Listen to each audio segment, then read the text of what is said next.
Men Namangan viloyati Kosonsoy tumanidagi 23-sonli davlat maktabgacha ta'lim tashkiloti direktor o'rinbosari Soliyeva Gulmira.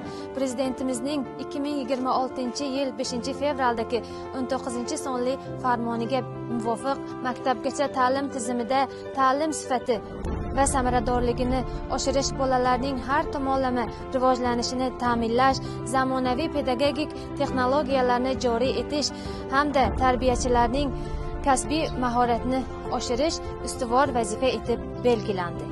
Mazkur farmonga asosan ta'lim jarayoniga zamonaviy pedagogik texnologiyalar, innovatsion yondashuvlar hamda interfaol metodlar joriy etilmoqda.